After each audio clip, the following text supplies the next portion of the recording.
There has been a COVID-19 outbreak among the Miami Marlins. It is a crisis obviously unwelcome, not totally unanticipated in today's world. These kids have got to get back to school. They're at the lowest risk possible. And if they do get COVID-19, which they will, and they will when they go to school, they're not going to the hospitals. They're not going to have to sit in doctor's office for days. They're going to go home, and they're going to get over it. Hey everybody, welcome to the Muck Rake Podcast. I am Nick Hauselman, and as always, I'm joined by Jared Yates Sexton, and we got a lot to talk about today. First off, don't miss, coming up a little bit later in the pod, I had the chance to interview Erwin Chemerinsky, who is the dean of the law school at UC-Berkeley. It's a terrific interview, and it's amazing to be able to have like an encyclopedia of law to just answer your questions straight away. He does a great job, so make sure you wait and stay tuned for that one. But let's talk about the show, because there's some interesting news today on the Miami Marlins of the Major League Baseball. Have 14 players that tested positive for COVID, 2 games canceled already today, and it kind of just gives a new meaning to the phrase, let's play 2 today. Wouldn't you say, Jared? It's just awful, man. I'll say, so, you know, just to put all the cards on the table, I'm a big baseball fan, and I've just loved being able to watch baseball over the past couple of days, even though it's been, like, weirdly disturbing to watch, like, on Fox. I don't know if anybody has seen it, but they have, like, virtual fans in the stands who are just sort of, like, they inhabit that uncanny valley. You know what I mean? Where you just look at them and, like, you react in sheer terror. I've also felt weirdly guilty watching these games because I love baseball, and my God, did I miss it. But I also watch it knowing that these games probably should not be taking place, you know, knowing that they probably are not safe and they're endangering like the players that I really enjoy and I root for. Today, this hit me really hard. And it hit me really hard not just for my own complicity in it. As, by the way, I looked around the country and I just saw that the MAC mid-major conference has canceled all of its fall sports. In the Big Ten, which is, you know, one of the major Power 5 conferences, they're only going to play within their own conference, and they're talking about possibly canceling their season. Everyone is now talking about the multi-millions of dollars, if not billions of dollars, that this would cost institutions of higher education. And then meanwhile, we have just absolutely deluded ourselves into a state of this idea of American exceptionalism that has not only made the pandemic worse, but just laughably worse. You know what I mean? Like, it's really gotten us to a point where we believed, for a lot of different reasons, that like this thing was going to get under control, or our leadership was going to deal with it, that somebody somewhere was going to figure it out, whether that was Trump, if you want to believe that, or Fauci, if you want to throw your lot in with him. And instead, it is just this never-ending replicating problem. And when I saw this come down about the Marlins and about baseball, it was just, it was hubris. It was absolute hubris to try and restart this season. It's absolute hubris and insanity to sit here and pretend that we're going to have a college football season that feels normal, or even that we should, because it's turned into a cash factory for these universities. I think we're getting a real hard look at how false the myth of American exceptionalism was, and always has been. And this is something I've I wrote about in the new book, American Rule, and I really dealt with. I didn't understand how conditioned we all were with that mythology and that propaganda. And I think we're getting a really ugly look at it right now. Well, you know, you can call it hubris, you can call it greed, because, again, this is all motivated by money. They want their billions of dollars from the network so they can play. That's why they want to play football. They got to have students on campus to play the football to get the millions of dollars, the billions of dollars, and that is really where it gets troubling, because I don't know if people really want to admit how greedy we are as Americans. That's how motivated by money. That the American dream used to sort of mean some sort of noble ideology, but what is it really saying? You're going to go and get your money, and you're going to be able to just spend it the way you want to, and not have anybody get in the way and make you do something you don't want to do. I'm old enough to remember European Vacation, where they explored, if you will, the ugly American phenomenon as they're traveling across Europe and in France, and you can see how they're treated and considered. And it used to be sort of a joke, we're all the old ugly Americans, around when we're out of the country. But I kind of feel like that's the truth. And that's really what's being borne out now in a deadly serious way, is that the ugly Americanism that has existed for all this time has turned in on itself, and it's directly leading to the horrible conditions that we're living under now with COVID. It's really a fascinating thing. I spent a lot of time criticizing and analyzing politics around me and what's happening in the world. I want to turn it inward for a second. I want to talk about like my own dealing with who I am and how I've had to look at my own privilege. First things first, I'm a sports fan. I always have been. Like some of my greatest memories are sports memories. Whether it was watching baseball with my grandpa as a kid, or going to games with my friends, or watching the Cubs win the 2016 World Series. But I want to point something out, that so much about what we're talking about, that ugly Americanism, is about this idea that this country, for whatever reason, is about the luxury of not being able to think about things. You know what I mean? Like just being able to sort of let it out. So like for years, and by the way, I'm not going to shame anybody listening who likes football, but I can tell you personally, I had to sit with what I thought about football. I used to love it. I played it, when I was in high school. I loved it. It ruined parts of my body, but I still loved it. I sustained a couple of concussions. I've still got injuries that still linger from playing football. Meanwhile, I knew what the sport was like. I still kept consuming it. Do you know what I mean? Like I heard these CTE stories. I witnessed some of my heroes just become shells of themselves later on. And meanwhile, what did I want to do? I wanted to sit there on a Sunday and drink a beer and not have to think about it. You know what I mean? Like keep politics out of it, play the sports or whatever. And on top of that, I was like really into college football. I'm a college professor, I deal with students all the time. Like I love my students. I want the best for them. And yet meanwhile, there were parts of my life where I was like rooting for college students who weren't getting paid to go out on a field and put their lives on the line. The thing about the pandemic and the CTE scandal sort of put this in perspective, but I think the pandemic is putting it much more in perspective. It's insane that we have operated like this. It is, and we just brought up something like you just said, the millions of dollars, the billions of dollars. Why is higher education tied to any of this? Do you know what I mean? Then that's just the level of it, right? And it just brings up the insanity of it. But also, let's talk about the fact that we're watching human beings right now be put in danger, and we're pretending as if the pandemic's not happening. And it's not just that; it's schools, Nick. We're getting ready to put children in danger. We're getting ready to bring tens of thousands. At my school, it's going to be 20,000 people from around the country who are just going to converge on my small college town. We're not ready for it. No, colleges really aren't ready for this thing.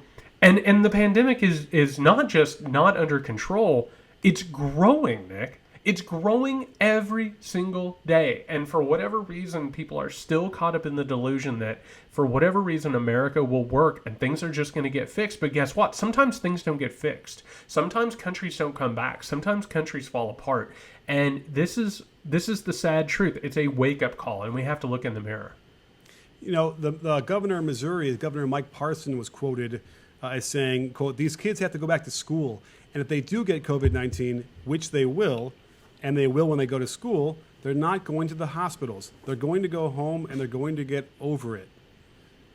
We've been talking about this, and I've been railing about this for a long time, how the Republicans live in this bubble where you can't, as if it doesn't exist, that you can transfer and transmit this disease asymptomatically. They refuse to acknowledge that that could happen. They refuse to acknowledge that the teachers could get sick and the parents could get sick and anybody else working in the school could get sick. And by the way, there's enough kids who have gotten sick seriously that you couldn't possibly say that and have it with a straight face and have any credibility left. Yet that seems to be resonating a little bit. And I've also said this, and I don't know what the pushback has been as far as when I was saying that Trump must think politically that these suburban moms want to get their damn brats out of their hair for a few hours in the day, and they'll be more than happy to get them into school. And that's such a complete and utter falsity. And we know that those moms care about their kids more than anybody else. And we know that Trump wouldn't give a shit about his kids. And so that's probably how he feels. And it's now, in the way Trump's been talking recently, it is completely clear that that's his triangulation politically on this one. So it really is. He said it. He said it the other day. He literally said suburban moms in a tweet because somebody had said, by the way, real fast, can you read that quote one more time?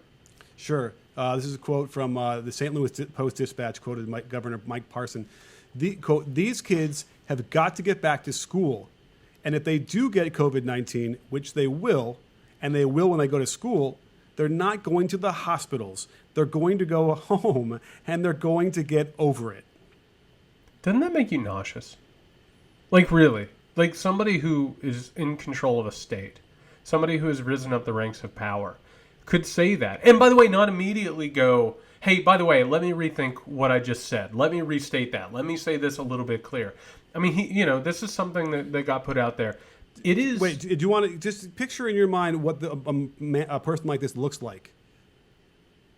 Right? This would be an old white guy with the silver hair who, I mean, it's like, Trump like central casting. This is right out of central casting here, where the guy has no conception of anyone else's life and how that functions, and we're going to have to bring up, what's going on with the unemployment insurance, because it ties into this as well, but continue on that. Well, a big part of this, and by the way, I'm glad you brought up the person who's doing this and sort of the profile. There's so much of a generational disdain in this, right? We have older white people who are telling younger generations, well, I put up with a bunch of bullshit. You have to put up with a bunch of bullshit. Like, these are people who, some of them grew up with polio. Some of them grew up with other things that, they had to see eradicated or whatever, or they had to live impoverished or whatever. And that is, by the way, the essence of that party, is that they're like, guess what? Everybody has to go through a bunch of bullshit, and you're going to have to go through yours. You need to suffer. And that's part of why they write all these columns about, these pampered kids at school, or free speech, or cancel culture, or whatever. They want everybody to be as miserable as they were, right? They never want any sort of progress. They never want anyone to be safer than they were or have anything better than them, which, by the way, I would argue is antithetical of a liberal democracy. We're supposed to be continually improving, right? Like, the reason why people go to war is in order to make life better for future generations that don't have to go to war, which is something that these people lose sight of. I'm so stunned. I've heard this quote. I've read this quote probably 15 times. Hearing you just read it again, it literally made me nauseous. Like, in order to think that, and how many people around the country right now have that mindset? Yeah, the kids are going to get sick and they're going to take their diseases home, right? And that sort of brutality, that inhuman quality is what we're talking about. I want to get back to my life. I want to go back to my job. We need to get the economy running. And as a result, let's just sacrifice people. But by the way, real fast, Nick, because you want to bring up that unemployment stuff. We don't have to do it like this. It does not have to work this way. That's not the conversation that we need to be having in this country, because we could have a conversation about changing our economy for the near future, which, by the way, everybody that I've talked to who is an expert, it sounds like they think the next year and a half, we're going to be affected by this, right? It's not going to just, I don't know, go away like a miracle. It's not going to disappear one night. So what should we do? And by the way, I want people to think about buildings in California.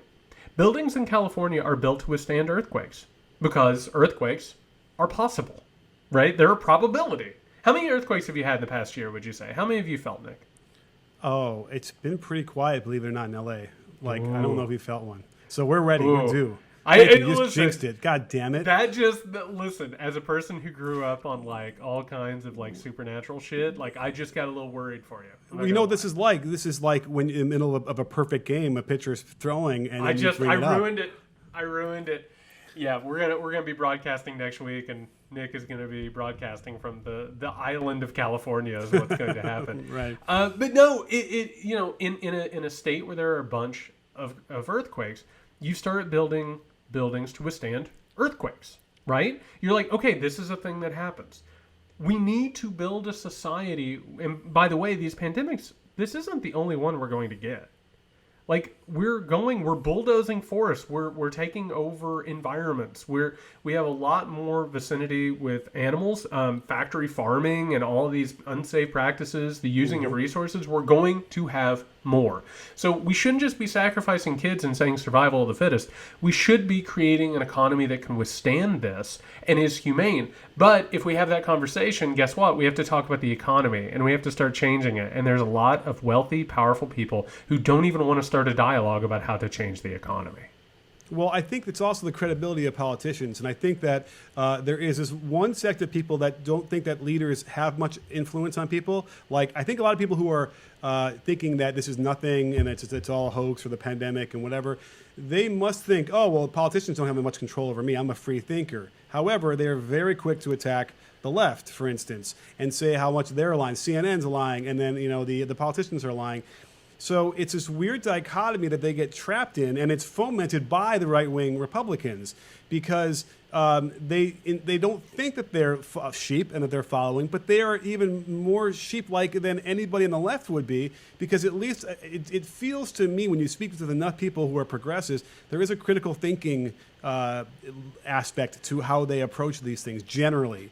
And it's amazing to see how their radar could be so attuned to any kind of lie or falsity that maybe the left might say or a politician on the Democratic side might say, but then simply cannot turn that radar anywhere else in the direction of the people that they're following. It's an interesting phenomena, and it's taken decades to take hold, but this is one of the bigger reasons why we're having the spread as well. I want to talk about how deep that goes. That, not just, it's because some people will call it brainwashing. And certainly right-wing media has had an effect on the people who watch it. They have put them in an alternate reality. I want to talk about the personal belief in it, the personal drive to believe despite all contradicting evidence in the world. People are watching their family members get sick. They're losing people to it. They live, and by the way, we're talking about like Trump supporters. They're living in small towns where the nursing homes are just being decimated. You know what I mean? Like it's just left and right. They're losing people. They would still rather put their children in harm's way than start to believe that somehow or another powerful people above them have lied to them. That's how deep that goes. And I want to talk for a second. If people haven't already, there was a really I think disturbing article in the Washington Post. Nick and I were talking about it earlier, which it starts off by asking a question, which is, why doesn't Donald Trump do more to fight the coronavirus? And I keep telling people, Trump is not going to fight the coronavirus. He has no interest in it. He has no interest in using government to help people. He only wants to dismantle government as an impediment to corruption and personal profit and power. That's it. He's not going to use the government to help anyone. So just stop asking that question. But there was an anecdote in there, a quote, which is that Trump wasn't paying any attention to the coronavirus whatsoever. And one of the reasons we've now got these briefings, we've got this quote unquote new tone, which is bullshit, is somebody said to him, the coronavirus is starting to affect quote unquote our people. Now, our people means Trump supporters, Trump voters, people in red states, all of that. Now, I want to tell you, Donald Trump is not worried about his voters. He's not empathic towards his voters. Nick, why would Trump be worried about, quote unquote, our people? So he can say it at prison. I mean, and how would he stay out of prison, pray tell? By winning the election in November. It's by winning an election. It's not a personal attachment. The people who are under the spell of people like Trump and right-wing media need to realize they are as expendable as everyone else. He will kill people in blue states, which, by the way, I've argued on here that it has bordered on and traipsed into genocide. He's actually held life-saving devices away from blue states and people who didn't vote for him. It's political genocide. He doesn't care about you any more than he cares about them. He only cares about your ability to keep him in power. Everything he does, he poisons your water, he poisons your air, he makes sure that the things you put in your home are less safe and more dangerous. He doesn't care about you. He only cares about himself. And the faster you learn that, the safer you and your children are going to be. Jerry, do you think that they practice trickle-down voting? I kind of feel like, because we talk about trickle-down economics, which is basically, and it's pejorative, but it's basically the term for let's give all the money to the wealthy people, and then eventually that money will get down to the rich, to the less fortunate people. And that's their, it's like it's their religion basically, and it doesn't work. I wonder if I would argue it's not pejorative. I would argue it's imaginative. And a lie, which is they never plan on it to trickle down. It's just throw it at the top. It's redistribution of wealth to the top. But I hear you. Yes. Okay. Yeah. So I almost feel like I'm always looking for patterns here, and it feels like there is this notion that, like, again, they don't give a crap about anybody who's poor. No. You know, they're never going to enact any kind of legislation or anything or any programs that will actually help people get out of those situations. And in fact, Nick, the Republican Party is working right now to help people with unemployment. Oh, no, that's right. They're cutting unemployment. They're slashing unemployment. And let's get to this, because they're also spreading the welfare queen ideology, which was such a nefarious philosophy in the 80s when that took hold, that they sort of think that people are now going to take the $600 a week versus getting a job. But newsflash, there are no jobs.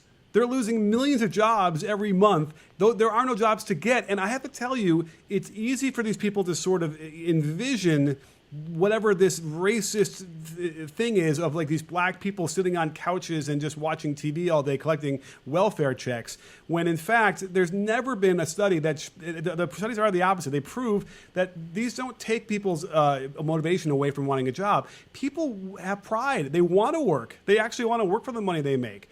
This, in an extraordinary circumstance, is actually almost a godsend for a lot of people who, believe it or not, in this country, a huge section of people live, 95% of their income is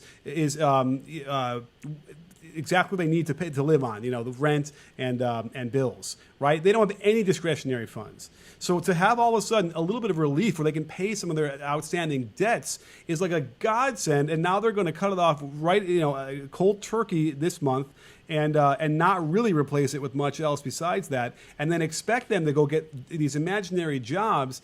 It's unheard of how, or it's certainly not unheard of. It's ridiculous how unempathetic the entire party is. And that's what's so frustrating when you read these things, because, again, it's not rooted in facts. What the COVID-19 philosophy is they have is not rooted in facts.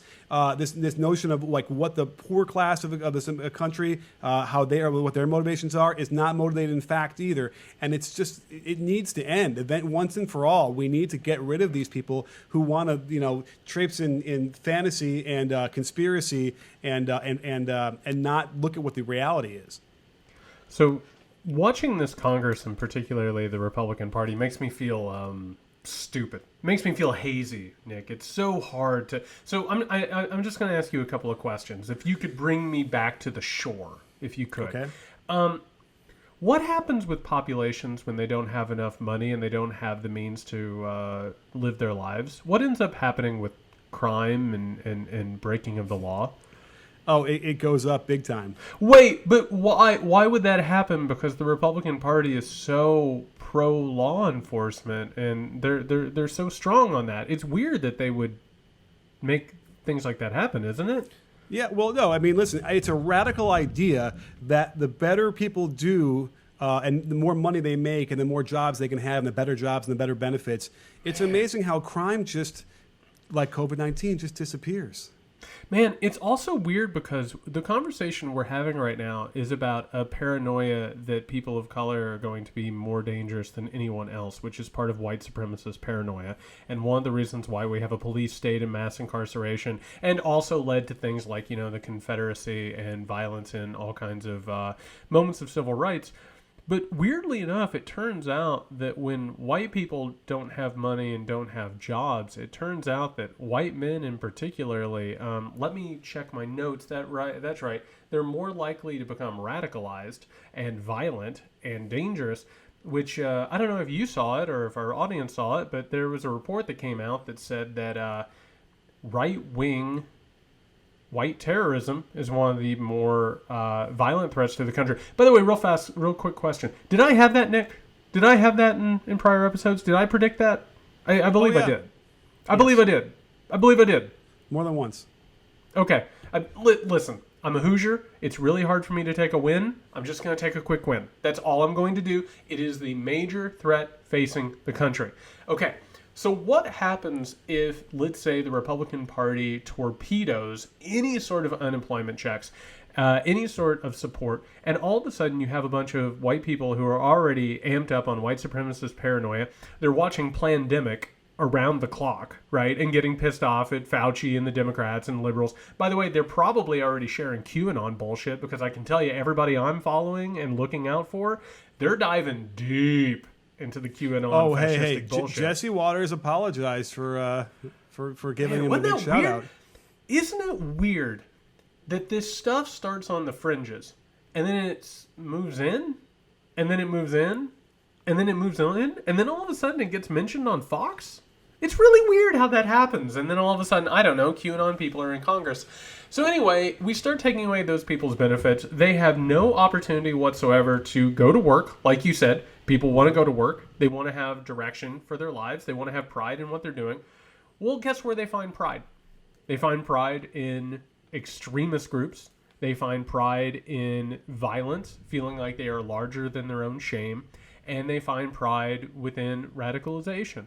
So is there a possibility that we could be on a powder keg where all this stuff is going to add up to not just crime, but actual violence? Absolutely there is.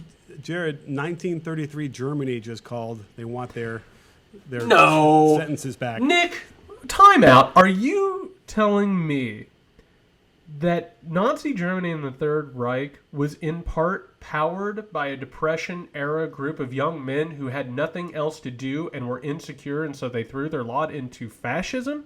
Because if you're going to tell me that, I don't know if I can continue recording. Jared, are you sitting down? Wait, what? I want to make sure you're sitting down when I tell you that. Time out. Wait, time out. If you tell me that that is also what happened in Italy? Sure. Under Mussolini? Where a strong man who stood up and said, I have a promise for you, and you men are going to be strong under me, the ones who can't find jobs and can't find a purpose. If you tell me that the basis of fascism is insecure white men who can't find jobs or purpose in their lives, I might have to walk away, Nick. You know, okay, you want to focus on Spain instead with Franco, or you just want to, will that make you feel better? Up. There's no way that there is a through line that could possibly connect to America, because we are exceptional, Nick. There's no way that we are teetering on the precipice of an authoritarian fascism that could possibly take this country into an abyss. I refuse to believe it, even though the facts tell me that that is the case. They're going to ramp up federal troops. This is Trump's own words now. He's going to ramp up. He's going to do a surge of troops. In fact, I believe they use the word surge. This is like Iraq kind of phrasing. And then we have Trump even, calling the moms. We have moms who are standing in a line in a beautiful, peaceful, image. Then we have the veterans who are coming in and standing in front of them in Portland, making a stand. And he's calling these people, what is the word? Illegitimate. He's calling them a sham. Trump. He went on a bender yesterday, I'm telling you, on Twitter. It was crazy, at 40, 50 plus.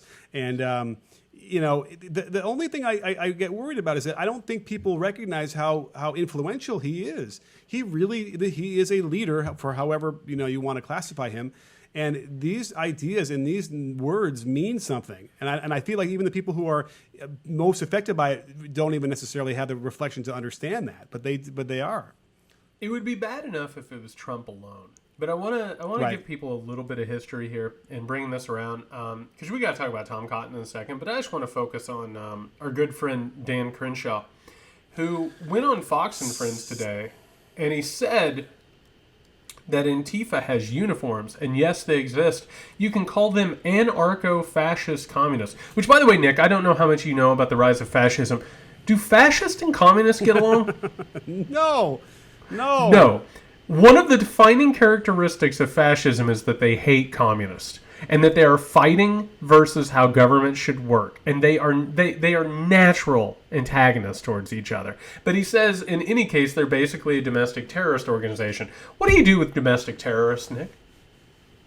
What do you do with them? Yeah, what do you do with them? You're supposed to, arrest them. You're supposed to arrest them and possibly execute them if they're traitors to the country. Well, we have people like Dan Crenshaw, who, by the way, are falling right in line, and we've talked about this on the podcast multiple times. If you ask Donald Trump to explain fascism to you, I assume you wouldn't even come near an answer.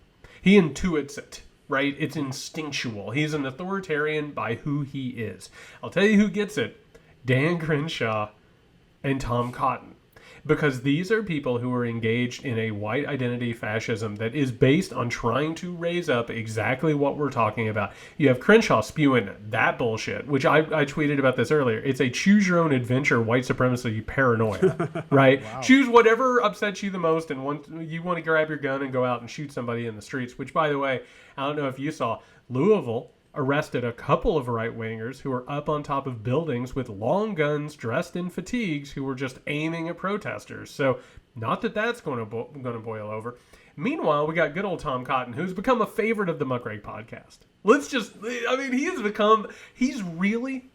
talk about this for a second. He's seizing the moment, is he not? He knows what he wants. He knows where he wants to go, and he's going to get there, Nick. He's going to figure it out come hell or high water. Who came out this week in an interview with the Arkansas Democrat and Gazette. And he comes out and he makes a stand, Nick. He decides he's going to draw that line in the sand because he's all upset, of course, about teaching the actual history of America and about slavery and what's happened. And he, of course, goes out and he says that slavery is a necessary evil in creating the United States of America, which we can talk about and we can argue about. But these people are not being subtle about who they are. They are not even pretending anymore that they're a legitimate political organization. They are a fascist movement, and they are embracing it wholeheartedly.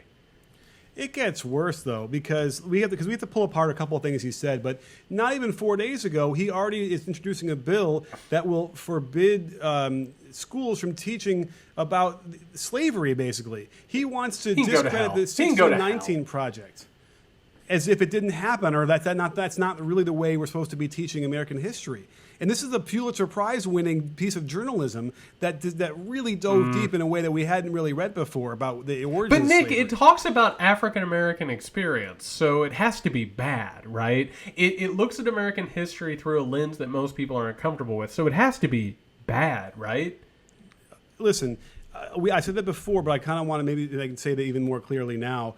The reason why we need to understand why these things happened and why they were bad in the past, not is so we can shit all over the country and feel bad about the United States. It's motivation to continue to try and strive towards the ideals that the Constitution stood for, of which the second it was signed was already failing in what they described. The second it was signed. It wasn't even because it was a PR job. It was a PR job from the very beginning. They took Jefferson's ideals of democracy, freedom, and equality and shoved it into a document that was weaponized inequality. So yeah, no, it completely contradicted itself from the very beginning.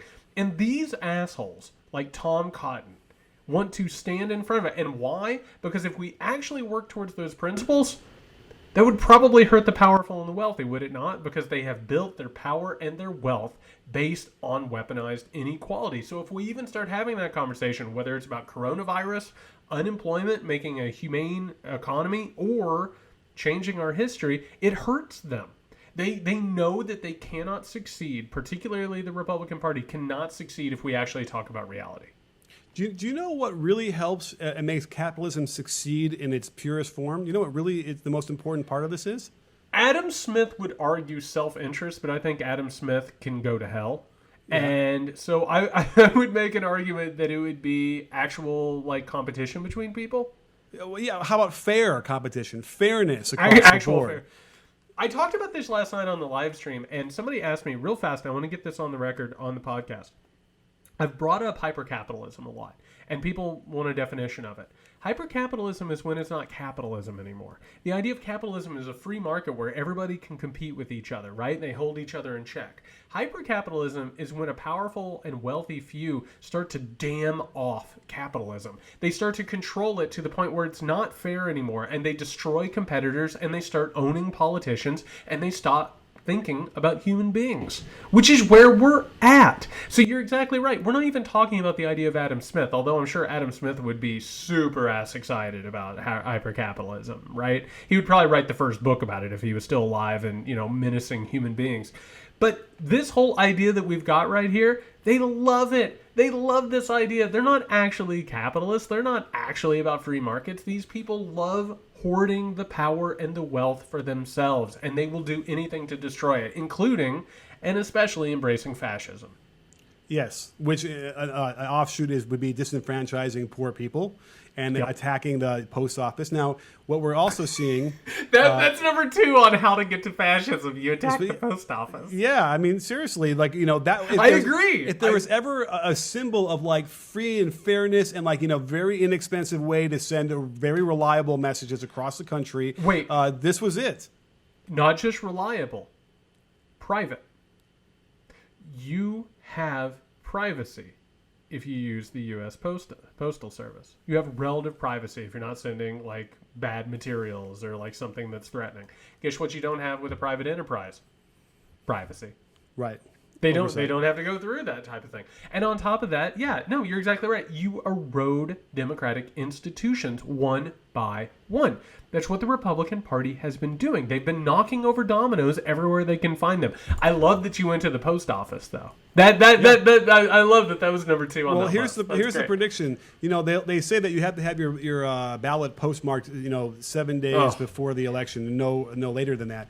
But they were also finding out that it takes more than 7 days now to send the thing to get it to the post office and get it postmarked or whatever that is. Delivered by then. So they're actually encouraging you to submit it late, knowing that it's not going to get there in time to be counted.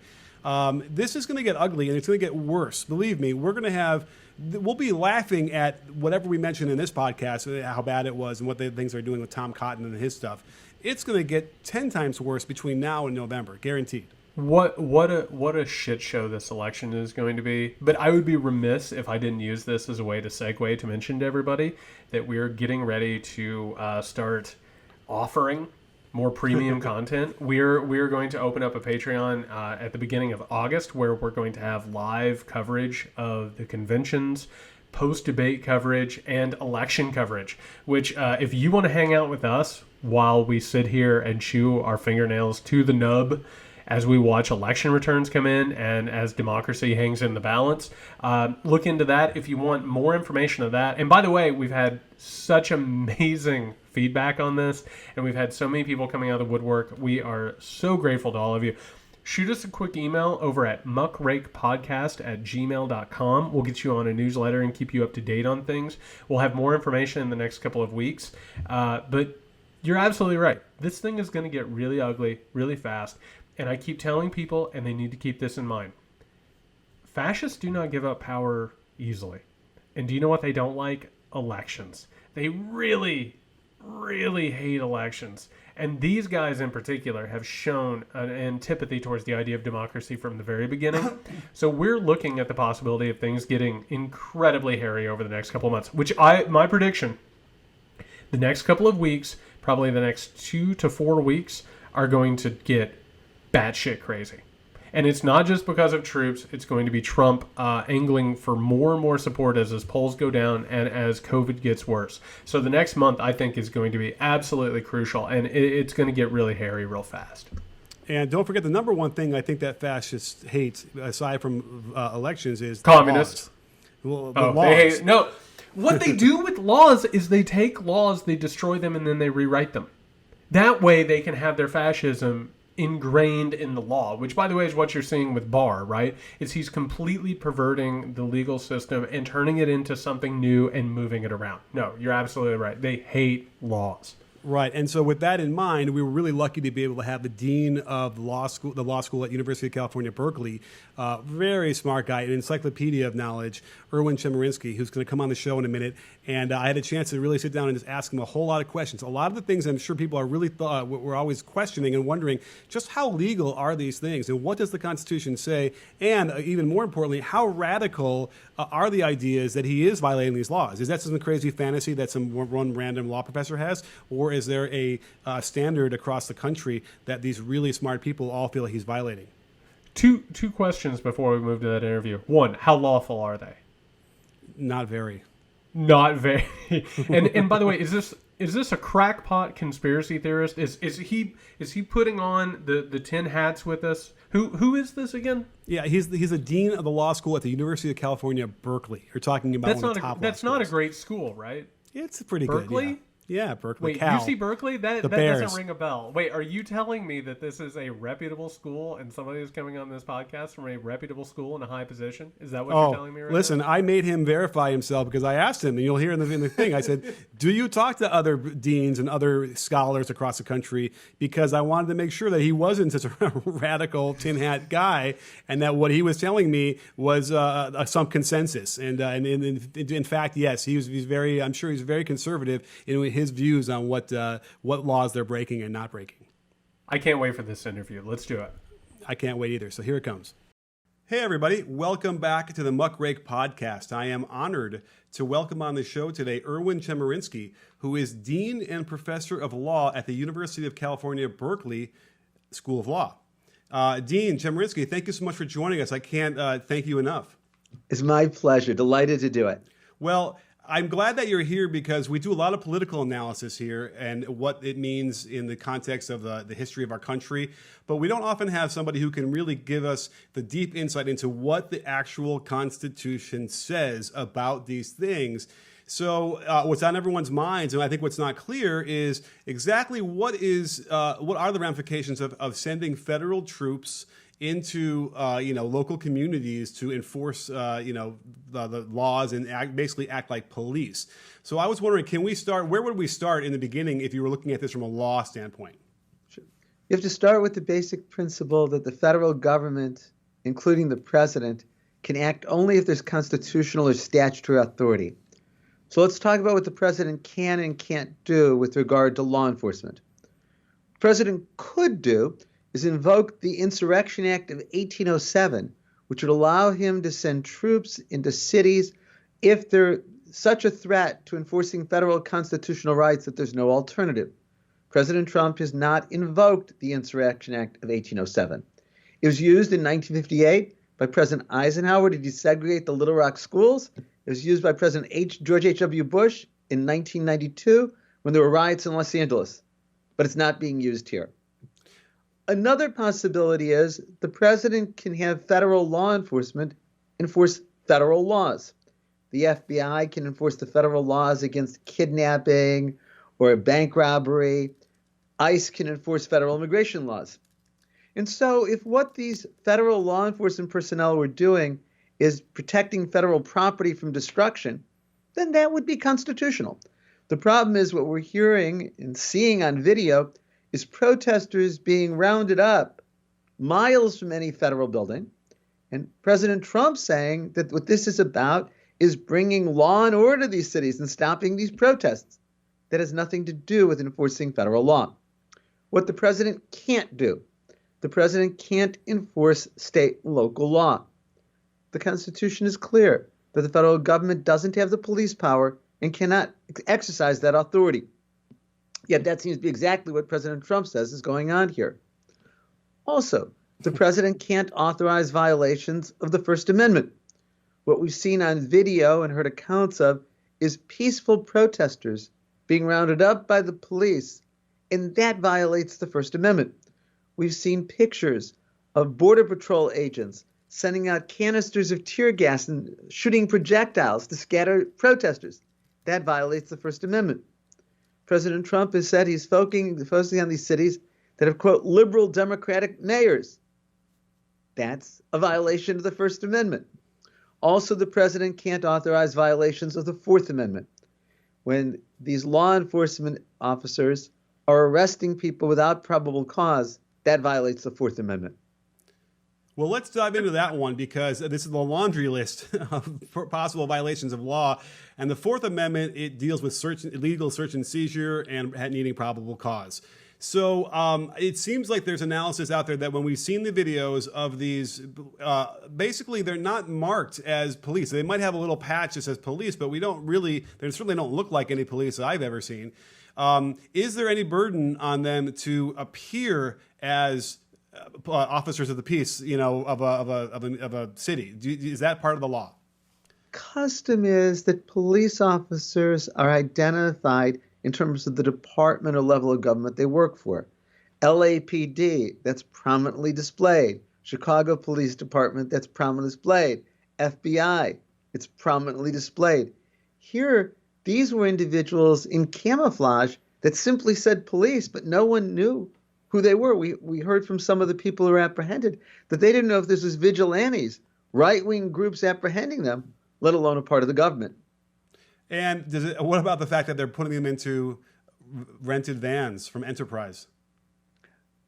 Again, it's part of the absurdity and the outrageousness of all of this. The Constitution doesn't limit if a person's lawfully arrested what kind of car they're put into.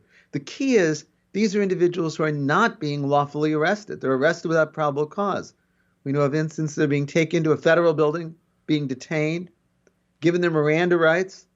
In one instance, he said he invoked his right to a lawyer, and then they just let him go. All of that violates the Fourth Amendment. Now, what about, so we had the Fourth Amendment is this thing here. The First Amendment obviously is the right, free speech. You should be able to peacefully assemble. Although, let me make that clear. Is that the First Amendment when you have the right to peacefully assemble as a protest? Yes. Okay. So what we are seeing here is, okay, so I guess the other thing that we can talk about as far as the federal buildings go is, there's some graffiti, right? And there's some sort of, things that maybe the normal police should be able to handle. And I'm curious if, we talk about the perimeter of a federal building and what that means. Is that explicit at all about what they can protect and like how far they can leave that grounds to then enforce, their mandate? It's a question of reasonableness. Federal police can enforce the federal law against destruction of federal property.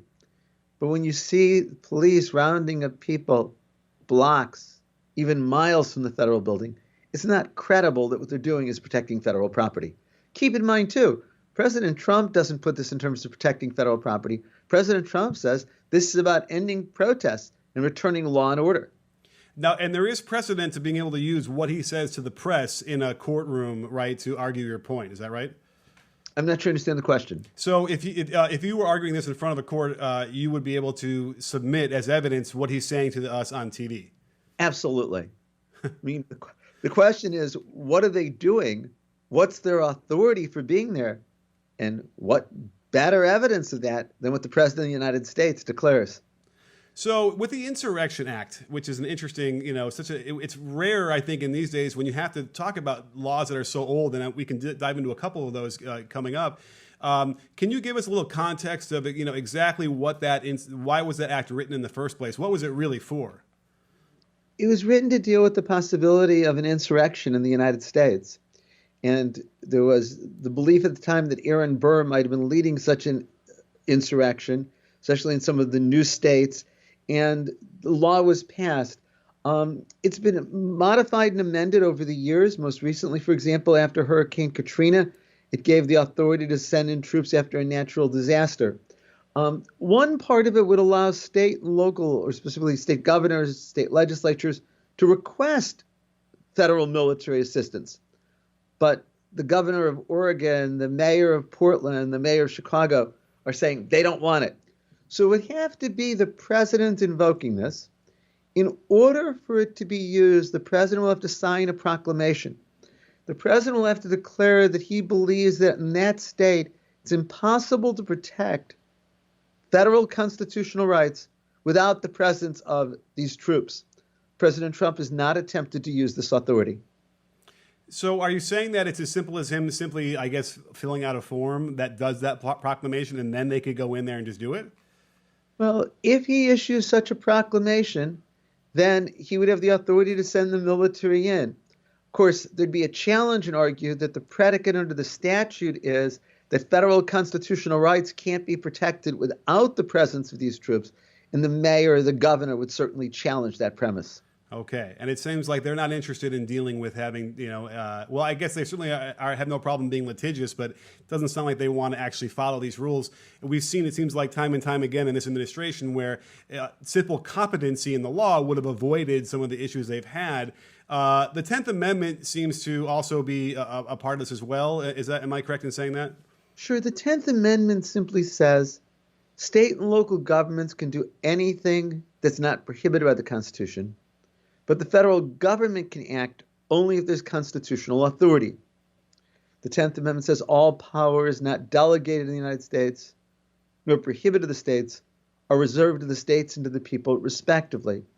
The reason it's relevant here is the 10th Amendment means that state and local governments have what's called the police power. But the federal government can act only if it can point to authority. The president can act only if there's constitutional or statutory authority. And none exists for what he's doing here. What do you think is so different between what Eisenhower did in the 50s and what Trump is trying to do right now? President Eisenhower called out troops to implement a Supreme Court decision for the desegregation of the Little Rock schools.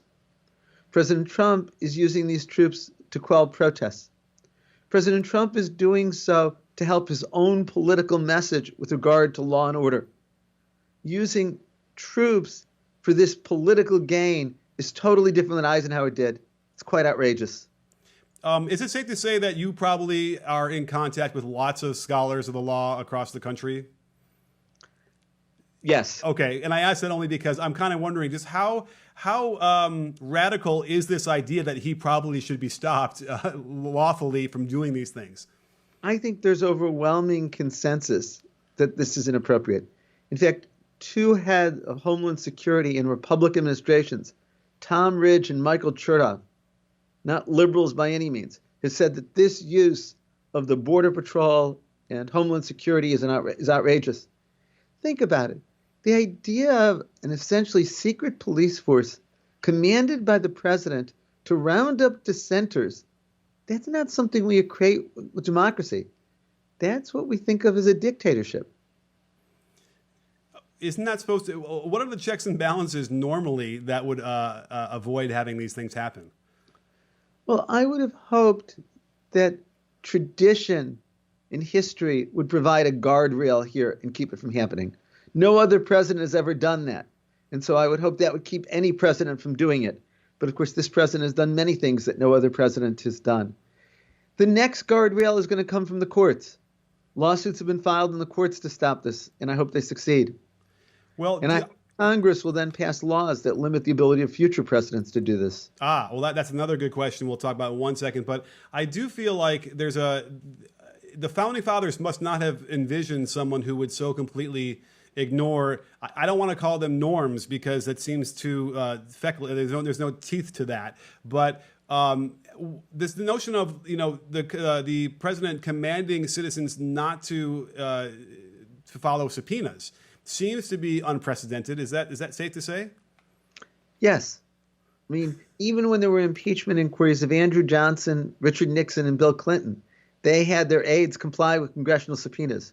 President Trump instructed them not to do so. And by the way, it would have been as easy for them to show up and just say, I plead the fifth, or they don't need to actually answer the questions, right? They can just show up. Well, they can always show up. They can plead the Fifth Amendment if what they would say had the potential for incriminating them. Otherwise, the Fifth Amendment wouldn't apply. Right. But even still, wouldn't that sort of quell the notion of ignoring a subpoena and that would get rid of that legal barrier? Right.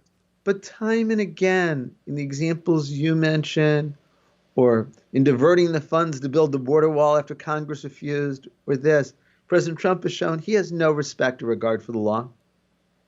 So now that we're here and all the norms have been basically shattered, and I worry what's going to happen over the next several months, and even in the lame duck session if he doesn't win. Do you have any kind of a laundry list of laws that we probably actually have to enact now to prevent this from happening in the future? Well, there's talk, in fact, a bill passed the House on Monday to limit the powers under the Insurrection Act. I certainly think that Congress should pass a law limiting the ability of Homeland Security and the Border Patrol to engage in domestic law enforcement. These are some things that we would have never thought were needed before, but now we see are essential. Now, why didn't we need these before, and why didn't it seem to matter in the past? Because no president has tried to do what President Trump is doing. No president has ever tried to use the Border Patrol and Homeland Security to stop protests in cities. Is it fair to say that no president in the past would have tried that because they know they would be either A, impeached, or B, they'd just lose the election as soon as it came up? I think no president would have done that before because no president thought that he had the authority to do it. No president would have done it before because presidents thought that's inconsistent with the rule of law in a democratic society. It's always stunning, this long into American history, to see when the president does something that no other president has done, especially one that so takes away rights in this way. What do you think is going to happen? I mean, there's lawsuits all over the place, and they've been able to slow some of this stuff down environmentally. With the, I mean, they almost were able to slow down the ban on the Muslim ban, but it doesn't seem to be as effective as I think a lot of people hoped. So, what do you think is going to happen with this specific instance with the troops? I hope the courts will say that the use of federal troops for local law enforcement is unconstitutional and enjoin it. And will we be able to get a quick verdict on that, and then that'll be enforced? Nothing is quick in the courts. You know, it's being litigated in Portland. It'll be litigated in Chicago. It'll go up on appeal. But I hope that the judges will issue temporary restraining orders and preliminary injunctions to put a stop to this. Do you think that there should be a law that requires a presidential candidate to reveal his taxes? Yes. Why? In fact, I supported the California law that said in order to get on the ballot, a candidate has to reveal the taxes. Wouldn't we want to know if the candidate is compromised in some way by his or her financial transactions? I'm constantly interested and worried about what kind of financial transactions has President Trump had that he so desperately doesn't want anyone to see. He's fought so hard to keep his tax returns secret. The more he does that, the more I wonder what's in them. And is it possible, just possible, that there's things in there that would show that Putin has something over him, that there is some way in which Trump is economically compromised? The people should be able to know that. And if it's wrong, if there's nothing there, then the people should be able to see that. Have you put your eye on the case that's involving Congress where the law seems pretty clear that he shall produce the taxes? Can you weigh in on your opinion on that? Yeah, and I've written about this. The law is clear. The president should be doing this. The president is required, as well as, keep in mind, every presidential candidate for decades has done this. It's a way of being able to make sure there's not conflicts of interest, a way of making sure the president isn't compromised. It's a way also of assessing the president. I mean, is the president telling the truth? Donald Trump has boasted about a certain financial worth. It'd be interesting to see. Is it really there?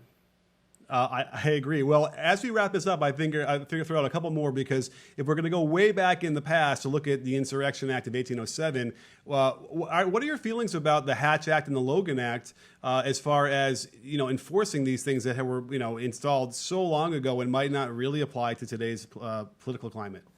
The Hatch Act says that federal civil service workers cannot engage in political activity. The Supreme Court upheld that as constitutional and said it did not violate the First Amendment.